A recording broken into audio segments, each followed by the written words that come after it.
It was not the sexy 6 figures in 6 days or 7 figures in 7 weeks. I didn't have that. I left a position that I'd known for 13 years. I left my salary. I left my pension. I left all of the guarantees of a paycheck. Hello to everyone, Anatoliy is here, and today I have an amazing guest in our Ecom Business Podcast where this person will really make you surprised in terms of what kind of people, I'm a person I can tell you what kind of people I met in my life, and I never have seen the person from such a huge capital letter M in the man word, because he is showing the great example of being a father and unbelievable leadership in his company. And he became from the priest in the past, from the really tough background, he became an incredible coach and the business person, and especially the speaker who is delivering a huge impact to the world by motivating and changing actually people around the world. I will tell you, when I met him first time, it was back in 2021, he made a huge impact for me. What I was missing as being a father and a business owner, I was really missing a lot of things about my son, and he shows me what's exactly you have to be done. And it was just like 20 minutes of his speech changed my mind about, and shows me, actually not change my mind, shows me what exactly I was doing wrong. And from that moment, I always put myself in his shoes and what Cody would be doing in this case. And I just want to introduce you, Cody Jefferson. It's one of the incredible person who I know and a great business owner. What's up, man? How are you doing? Man, I'm doing really well. I'm glad we could make this happen. Thank you for having the time for that. And actually, I will tell you guys, I was really interested to bring him here on the podcast because he has a lot of things to share. And I'm more than sure that it will bring impact in some of you who are struggling and don't understand how to get from any kind of situation. And his example will be perfect for you, how to manage anything in your life. So, Cody, if you don't mind, you have your own brand, POD brand for t-shirts. You have your number one elite line group for the men who want to establish their businesses and build their personal balance between the business and life, and helping them to do that. You assist a lot of CEOs and business owners, and especially you're owner of the Embrace the Lion, the huge brand for the coaching programs, and as we can see, it's as well for the clothing brand. So share me with us a bit more. First of all, your background as a priest. You were sharing that story a lot before, maybe in short way, because seriously, the guy with tattoos, having incredible you're the guy, a man of having a lot of tattoos, and at the end background is the preach background, live in the church before. So share how your life has been switched from that kind of life to nowadays. What was the reason to go this way in entrepreneurship? And then we'll go a bit deeper into your businesses. Sure. So I was a pastor in the church here in the States for 13 years. People will ask me what it's like to not be a pastor anymore, and I would have you consider that I'm more a pastor now than I was inside the four walls of a church.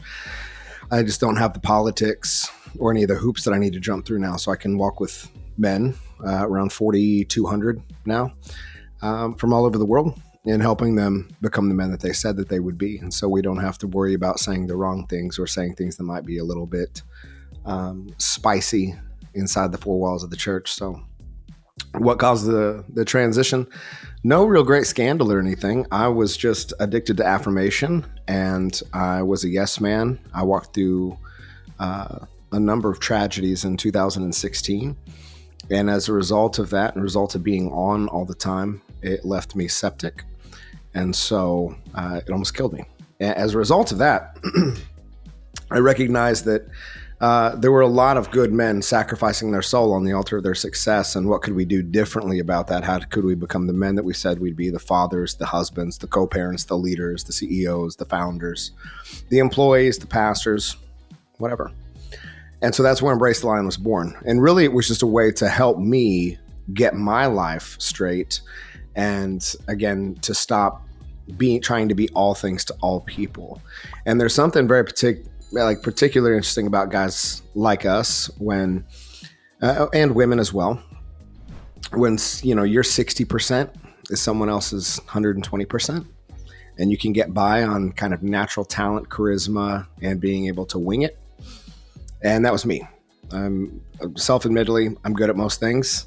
All the guys that we run with are pretty good at most things. And what that does is it creates a real consternation inside of you, because you're called to more, and you know that there is more, and you're operating at a low bandwidth, but there's really nobody to push you. And there's not really a need to go any further, because for all intents and purposes, you're already successful. So we help men recalibrate and go at 100 in all areas, which means we have to define what that is as a father, as a business owner, as a husband if you're married, as a partner if you're in a relationship, as a co-parent if you have a child with somebody that you're not currently with, as a CEO, as a man in general.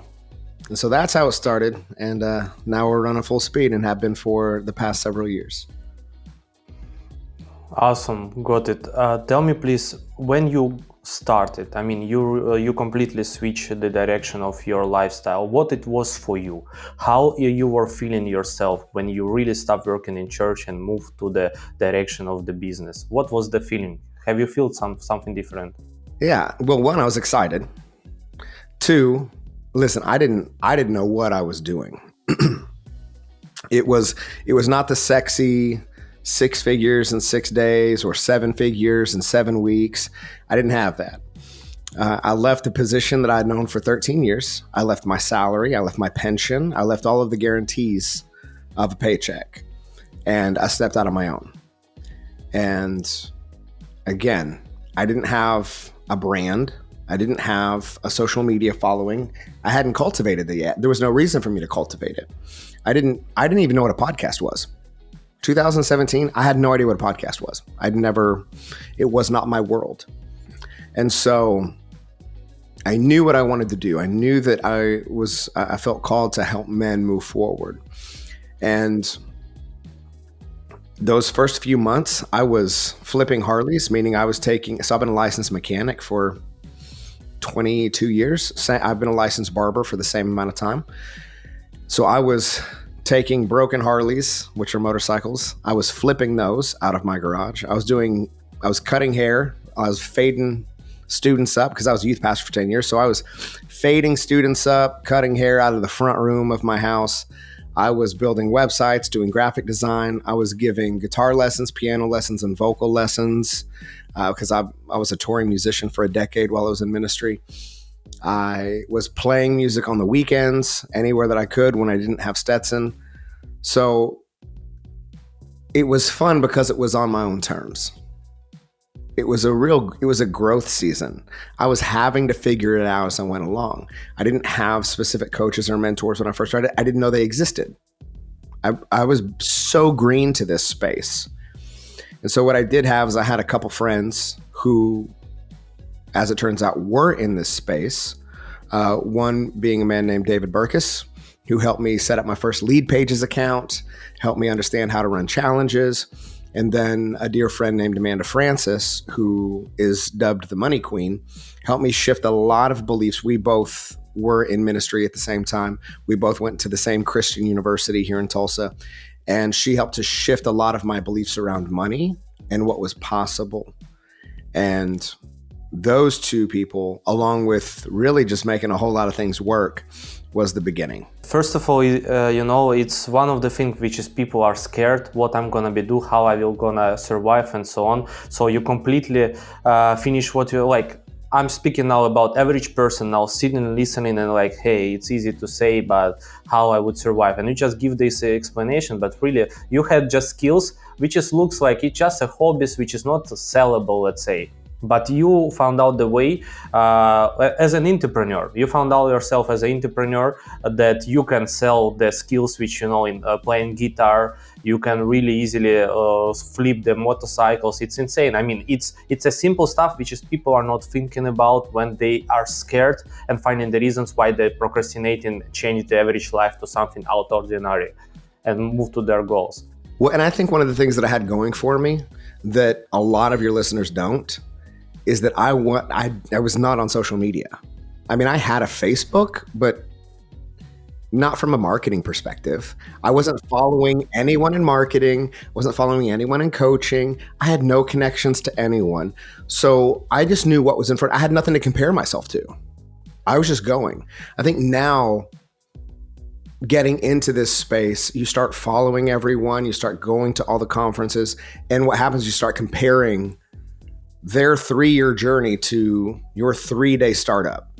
And we get discouraged, we get frustrated, we want things to happen faster.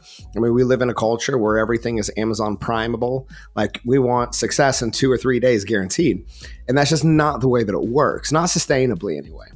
And I think one of the benefits that I had was I didn't know anyone. I didn't have a model. I just started building frameworks, and those frameworks were based on what I was doing in my own life and what I had learned in 15 years of walking with people through every facet of life. And so I had a seasoning to me that most don't. I had been on hundreds of stages communicating before I ever got into this space. So the transition from speaking on church stages and conference stages in the charismatic world, it translated very, very easily into the entrepreneurial space. And so in that sense, my journey was a little more simple than most, in the sense that I already had the skill sets. I had already been seasoned over time. And I think that's important to take into consideration as well. Is I had the majority of the skill sets that most people are looking to acquire. I had been in organizational leadership for 13 years. I was building businesses. We just called them churches. So I was building infrastructure. I was building programs. I was building curriculum. I was building formation. I was equipping volunteers. I was building large teams. I was overseeing budgets and departments. And so I was doing all of the things that translate directly into business. We just call it a church because it's a nonprofit. But it's the same. It's everything I did and took for granted translated directly into business. Now, if you're listening, there are skill sets that you have that you take for granted.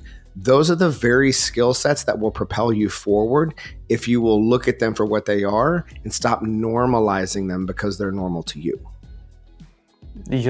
Actually, that's 100% makes sense. Like in this case, you had a huge skills advantage, which like usually you won't be thinking about that. But at the end, you were several years on the stages. And most probably when you dive into it, you were not thinking that you're going to be like a speaker or coach on the stage who's going to be staying on the stages. You were just like going and trying to understand what will happen next. And like how your social media present became like start taking off. Like, because you have really strong social media presence, I believe like all of that, it's organic people like following, and you have high engagement.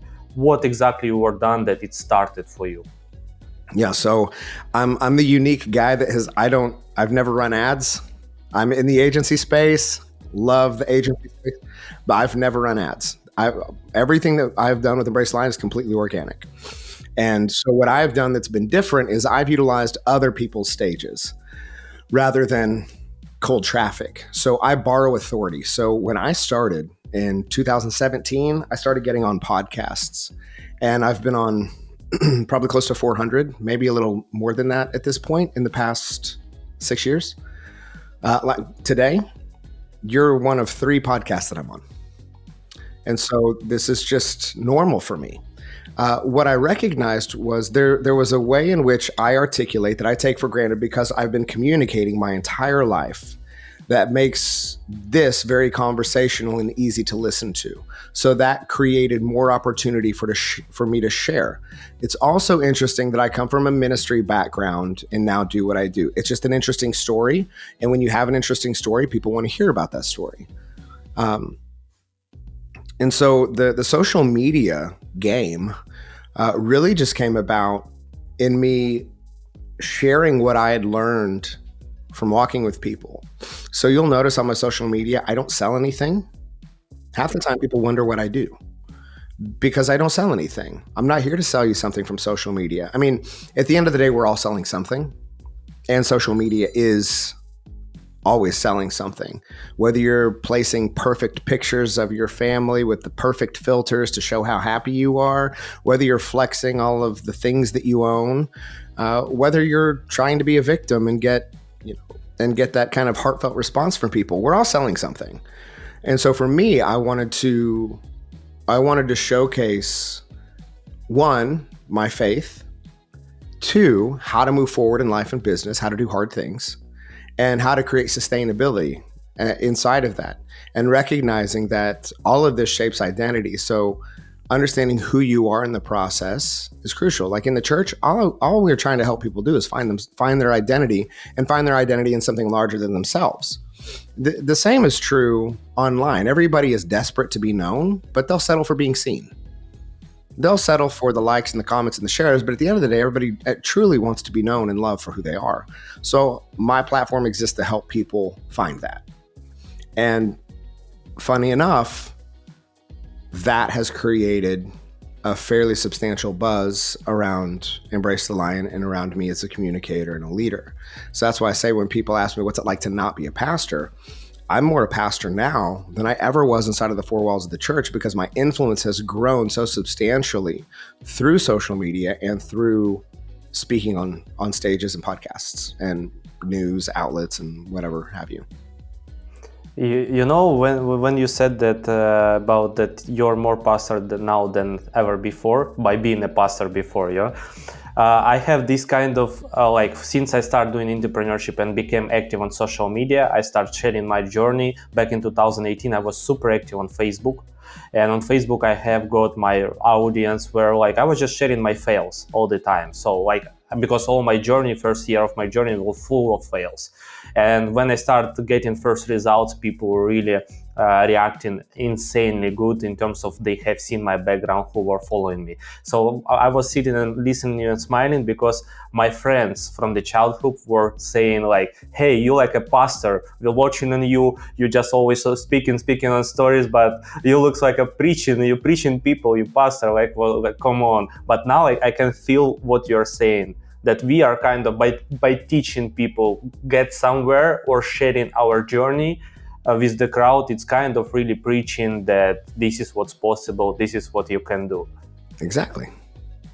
Nice. It's actually simple, but something opened it for me. And do you remember your first coaching students? I mean, how that happened? Like you said already that two person were really a reason of your beginning of success, but first coaching program, how was that? It was successful, it was difficult, what was that? In 2016, I was still in ministry, and in 2016 my buddy David set me up with a Lead Pages sub account, and he's like, dude, I'm in good shape, better shape than most personal trainers. And he's like, man, you should really, because I was giving him advice on how to get in better shape. He's like, you should really do a challenge around this. You could really do something here. I'm like, really? You think so? That's interesting. So 2016, real talk. I mean, it was very, very kind of simple to go viral back then. And I was a single dad at the time, obviously pretty charismatic, and was doing fitness challenges, which means a lot of shirtless pics. And wouldn't you know, that kind of took off. And I was doing $97 30-day transformation challenges. And I got, again, hooked up with a couple friends who were females, Amanda being one of them. She had a Facebook group of 30,000 women. And she let me inside that group to help coach them on the fitness side, and which was amazing. Another one was a friend, her name is Michelle Money. So she let me in her group, and I made these offers, and I was having hundreds of women pay $97 a month to help them change physically. But what I also knew was that there was a spiritual component to this as well. So started walking with them on the emotional and spiritual side as we were navigating through the very, very simple conversation of macros and calories and how to, adjust those to create the desired result that you want. But we also have to talk about what we got here. We have to talk about what we actually want and where identity comes from and who we see ourselves as and who we want to see ourselves as. And as a result of that, it just took off like wildfire. And in 2017, I transitioned away from that simply because I recognized there was more to me than tattoos and shirtless pics. And so moved more towards the personal empowerment, development, spiritual side, and started running 6-week courses, live courses. Those did well. And it caught the eye of a couple people who were in some network markets, network marketing companies, multi-level media companies. And they were inquiring about how I was going viral all of the time and how I was branding myself so effectively and how I was involved with so many different communities. Because, man, I was running Facebook. Like, I was in so many Facebook groups just trying to make it work and just adding value and creating conversations and, commenting on anything that I thought that I could be relevant to. And so it then turned into, can you help our downlines or the people inside of this organization, can you help them with their messaging and branding? Sure, we could do that. So I started speaking on stages for these companies. And then I started selling a $97 6-week course on the back end. So then you have hundreds of people jumping in on those. And so that's really how it started, was doing short burst challenges. Now, if you don't have an audience or you don't have access to large platforms, this really probably wouldn't work for you because, one, it's harder to gain attention now just because of algorithm changes and so many people selling things online. But also, two, you don't really have the trust. So I had to borrow that authority from obviously being inside of larger communities.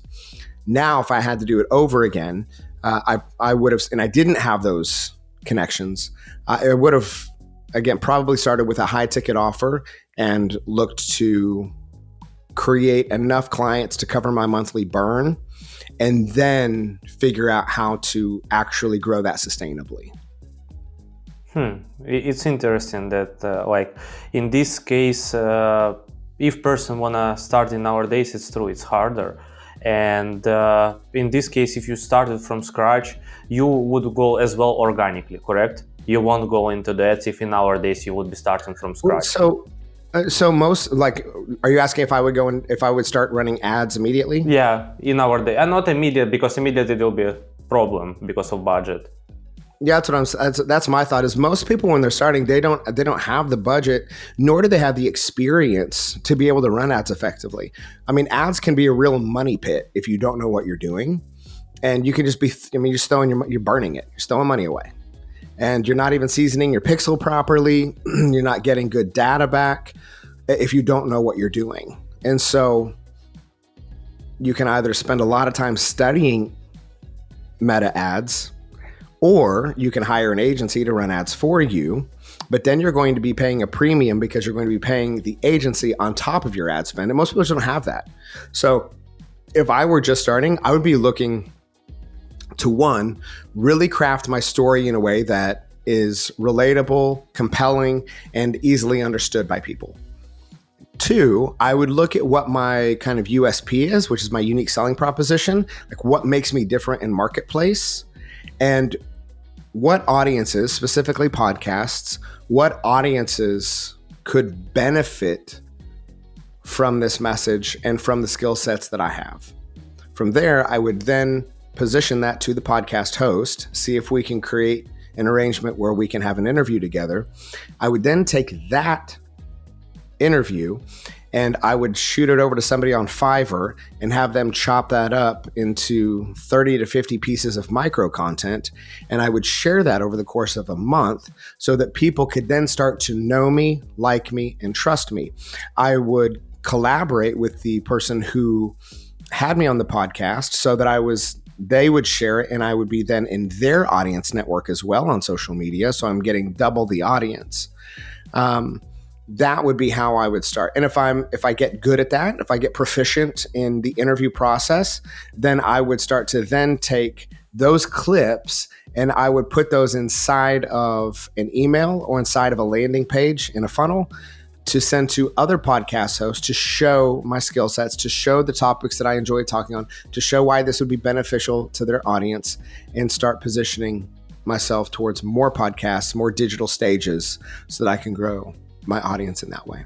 Awesome. It's a great guideline for nowadays, and especially like you're touching the podcast for the newbie person who is trying to just deliver his message to the crowd. And actually, I wasn't thinking about that the podcast is really one of the good ways if you will give this kind of value to the right crowd and to the right host of the podcast. Even if it's somebody who's just starting out with a podcast, typically, there's so many podcasts launching that anybody can be a guest on a podcast. Even if you're unknown, you can be a guest on a podcast, because when someone's starting a podcast, all they want is to interview people so that they can grow, which is great.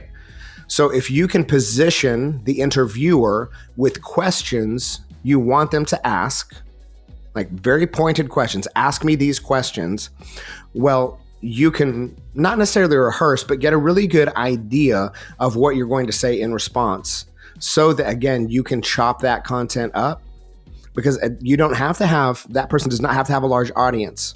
By you being on a podcast and by you demonstrating that you know what you're talking about, you're establishing authority.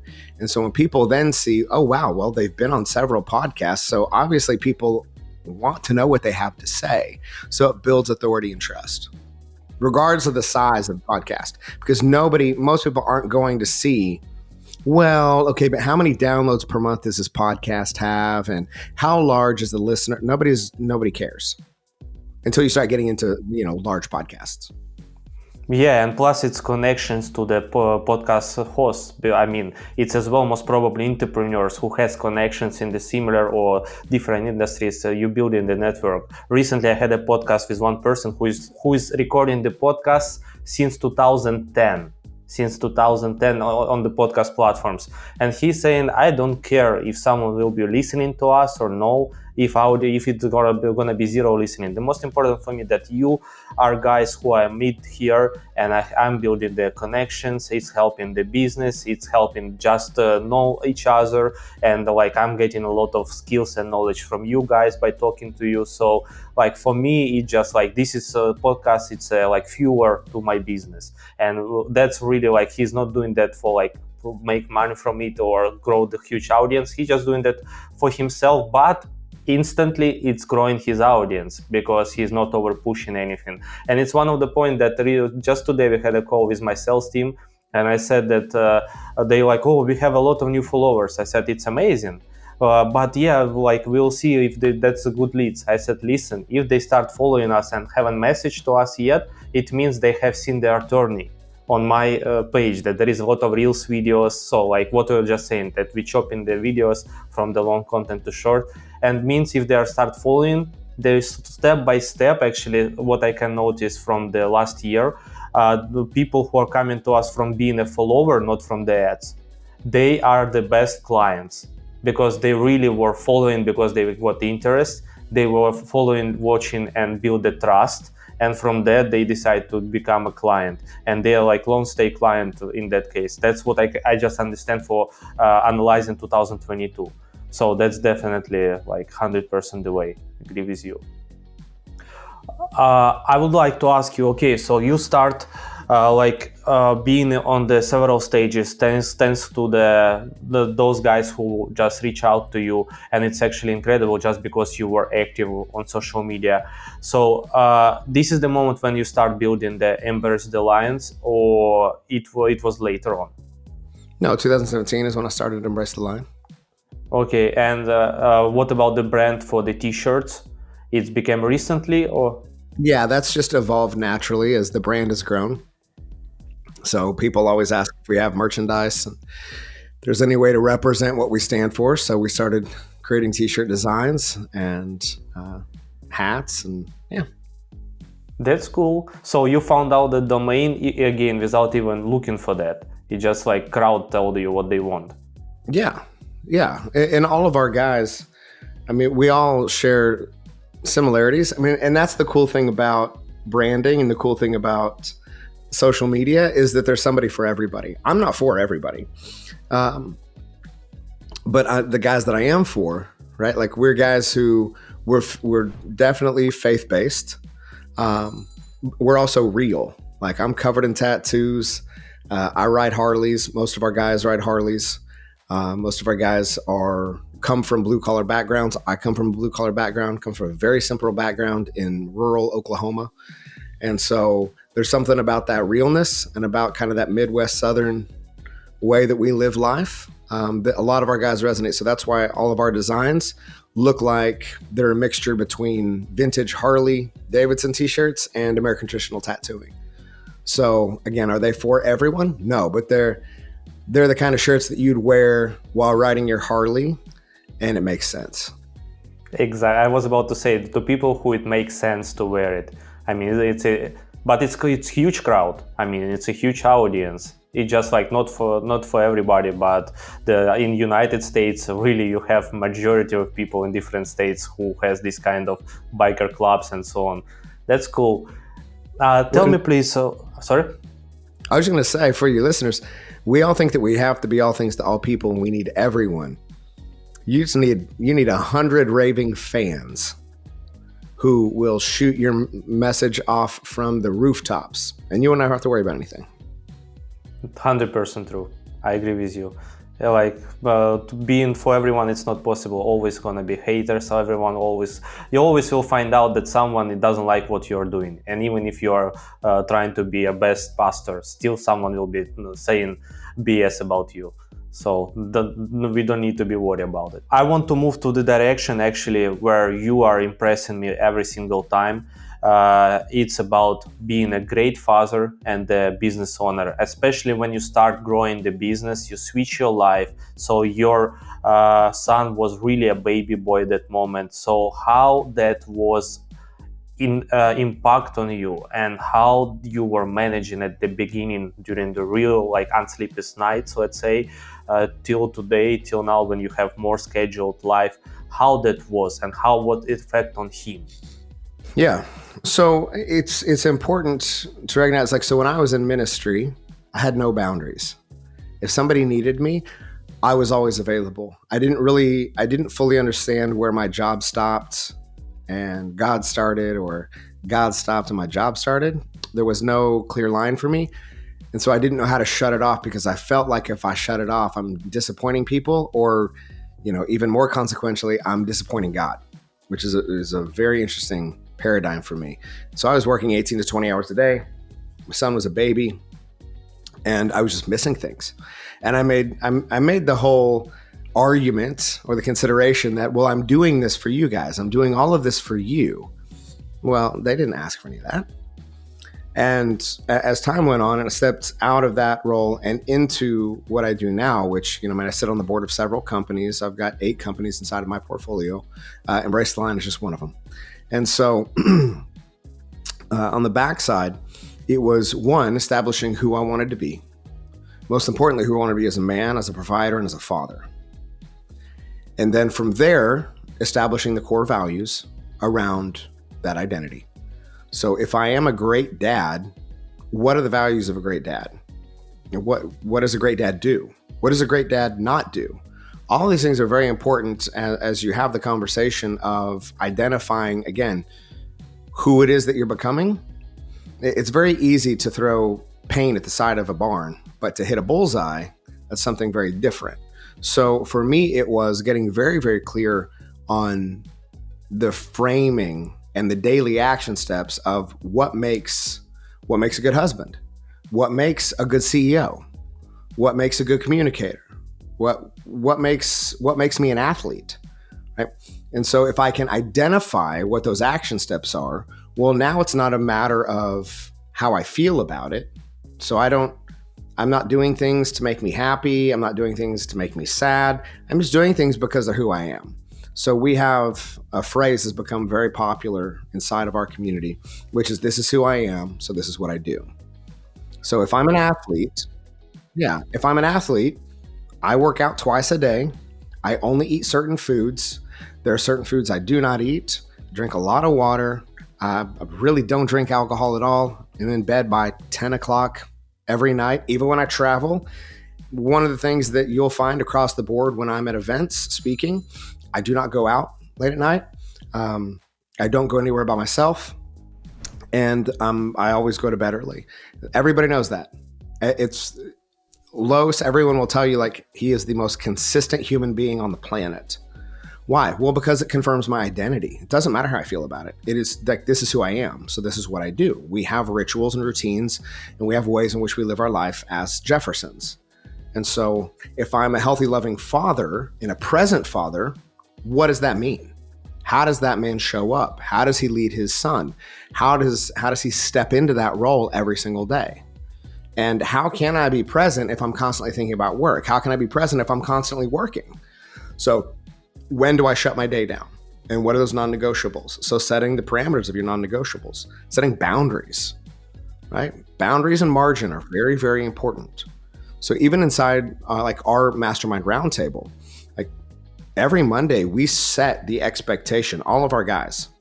When is your date night with your wife for the week? When is the evening that you're taking your kids out? At what time are you working out every day? And how many points, because we use fitness trackers, how many points are you committing to putting on the board this week? What are the rocks inside of your businesses? What are the things that you're moving forward every single day? When are you committing to shutting your workday off? Right? Like all of these things are important, and they all serve to confirm identity. So how am I such a present? I set the parameters around it, and it's a non-negotiable. So I sit on the board of 7 other companies outside of my own, have equity and stake in all of those. And is it busy? Some days. Very productive. I have no white space on my calendar intentionally, but I also wrap my day up on the days that I pick up kids at 3:30, period. And most nights we have things going on. We have jujitsu practice, we have wrestling practice, we have baseball practice, we have baseball games. There's always something going on, right? I'm in the school quite a bit. So I'm a homeroom dad.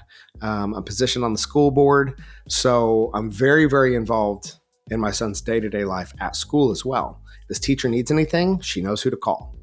I'm 10 minutes away, and if I need to move things around so that I can be there if something happens, I'm there.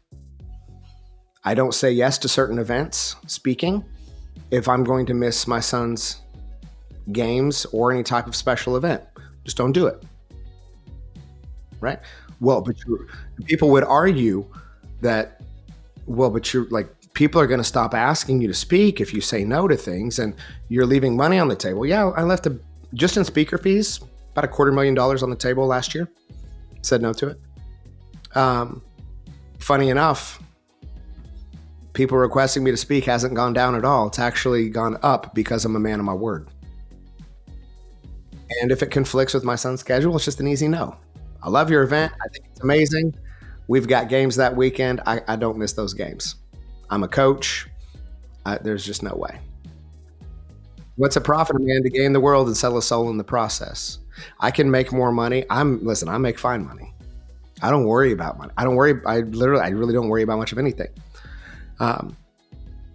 You never get time back. And so if we can set up, the reason I do everything I do inside of Embrace the Lion is to help good men become great. So how can we solve the money game inside of business so that you can be more present? Because people that say that money doesn't solve all your problems, that's something broke people say. Because it actually does solve most of your problems. It solves 99% of your problems. Something happens in your family, what do you need to fix it? Money. Something happens to your house, what do you need to fix it? Money. You want to hire more people so that you can get time back, so that you can be more present for your family. What do you need for that? Money. So we can solve that conversation and help you become more present as a man inside of your own life and inside of your marriage and inside of the lives of your kids. That's a win for us. That's huge. That's exactly the balance between the life and the business. I mean, you can be like you just given the example that 8 different businesses, you are stakeholder of that, and in the same time you are the family person and you are the person who teacher will call first to help her out. That's really something incredible. And in this case, like by saying no, it's really building your huge demand, and you're not doing that to increase your demand on the market. You're just doing that because this is who you are. I mean, that Yeah. you, If I have the capacity and it confirms who I say that I am, and it lights me up, and it doesn't take time away from my family, it's a yes. If I don't have the capacity within the margins that I've set, designated for work and business, and it's going to bleed into my family, it's just a no. It's just a no. It could be a really great opportunity. Again, I've buried too many people. 2016, I buried 8 family members and friends in 1 year. I led all of those funerals, from an 18-month-old niece to a 19-year-old sister to a best friend of 18 years, mentor of 10 years. I buried all of them in a year. It caused me to go septic. I almost died from the stress. I don't get time back. I'm literally, I feel like I'm living on borrowed time. I feel like it's a miracle that I'm even here. So I'm not going to waste it. I'm not going to waste it. I can make money. Now my money makes money for me. But it's just so that I get my time back, because I want to spend as much time with my family and the people that I love as possible. So I only say yes to certain speaking engagements. If it doesn't light me up, if I don't love going and being around the people and it's not engaging that way, what's the point? Money? I can make money somewhere else. So, can you tell me, have you been always such kind of consistent and strict to your rules, or you create them on the journey? I've created them on the journey, but I've always been a very disciplined person. So I don't have the story of, I barely graduated high school. Like, I was at the top of my class. Like, I had a full ride anywhere I wanted to go. Did very well academically. I've always done very well at anything I put my hands to. And a lot of that is because I'm consistent and I'm disciplined. I'm an athlete. I was a wrestler. I mean, that is immense discipline. And so as a result of that, I think I probably take for granted a little bit the fact that I am more regimented than most. I grew up in the country. Some of you can probably hear that in the way that I talk, but I grew up in the country. So I wake up very, very early. It's not because a book told me to. It's none of that. It's not because it's cool and it's what entrepreneurs should do, and you should do 150 things before the sun rises. I grew up shoveling horse poop at 4:30 a.m. and feeding farm animals. And it's just what you did. And so for me, waking up early is something I've just done it since I was a kid. So it's not to win an award. It's not to have this like entrepreneurial, like gold star. It's just what I've always done. And so being disciplined in that way and growing up the way that I grew up, which is a very simple country life, everybody's disciplined. Like that's how everybody is. And so it's always interesting to me when people are not disciplined, because it's literally from time to time, it's just a world I've never known. That's actually interesting, because we are like, in my end, I was building the discipline. I mean, and still like in some kind of areas in my life, I'm figuring out what's exactly has to be done there to make it really strict to the rules. But I'm building that on the goal. But if you have, again, this is a huge advantage. If you have this kind of discipline in your normal life, average life before, that's definitely a huge advantage if you start your own business. And like, if you're an average person and you understanding that you're like great in sport, or like whatever it is, you were having the great consistent results, even tattoos, it's kind of disciplined person. Am I right? Because you have to be consistent in what you are doing, like to build this kind of body and draw all the pictures and build up all the like figure which you want to see. So like if you had such kind of person, you could be a really perfect business owner just because you're gonna be consistent to what you're doing. I mean, that could be really the summary for that. Love it. I have a couple more questions because we are running out of time, and at the end I would like to ask one last question. Okay. Where you were building this business when you started, you haven't understand where you're going, so how it will end it and so on. Now you are here. Now you have several businesses. Now you understand what you're doing. You know who you are and why you're doing that. What's future you draw into yourself that you can project to your lifestyle right now? Yeah. So I don't predict too far in the future. I look a couple years ahead. I think anything past that is just a little arbitrary. Technology and things are moving way too fast for me to even predict what's going to be real in 5 to 10 years. We don't know. But I do know what we're moving towards inside of the companies that I'm a part of over the next couple of years towards exit. So we can predict for that. I do know that in 5 years, my son will be a teenager. And at that point, he will know everything that there is to know in the world. And I may potentially lose a little bit of that superhero that I am right now to him. So right now, the focuses are, one, growing the companies that I'm a part of towards a predictable end and exit. And two, most importantly, is simply being the man that I say that I am in my personal life. So with my family and with my son, making sure that in everything that I'm doing it with integrity, that I'm doing it full out, 100%, that I keep my word and keep my commitments, that I am present for him, and that I show him through modeled action the 4 pillars of Embrace the Lion every day, which is head, heart, health, and habits. So head, what you think and what you believe to be possible. Your heart, which is your relationships to your family, to yourself, to God. Your heart, or your health, which is your physical body. We're athletes. And your habits. So how do you respect your time on a day-to-day basis? And so for me, right now, man, you ask me, like, what are your goals right now? My goal is just to simply confirm my identity every single day. And then through doing that and knowing exactly what I'm supposed to do on a daily basis towards the desired outcomes that we have input as goals in life and in business, it's to be that man, which means that who I am a year from now will be vastly different than who I am today. I have to be. The rate at which our companies are growing. I mean, one of our umbrella companies, we're looking over the next 3 years at a $5 billion exit, right? So the kind of person that helps to lead that organization is very, very different than the man that you see before you now. So committing to that growth and committing to becoming better every single day and decreasing my emotional resistance and my emotional entanglement with anything business related so that we can make informed decisions quickly and mitigate that tension so that, again, we get closer to that finish line faster than predicted. Nice. I love that. Like it's a real perspectives which you draw into yourself. So that's awesome. I want you, according to that, it's really going to be great to ask you this question, which is I'm asking everyone on the podcast, is that I believe you'll give the great answer. What would you choose? The end result or journey?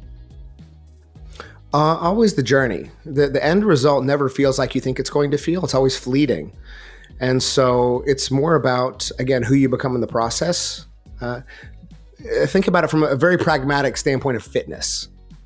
If the goal is to lose 20 pounds, great. Then what? Because if you're not committed to the process, then you're going to put that 20 pounds back on because you're going to revert back to old habits because it was only about the dopamine hit of completing the task.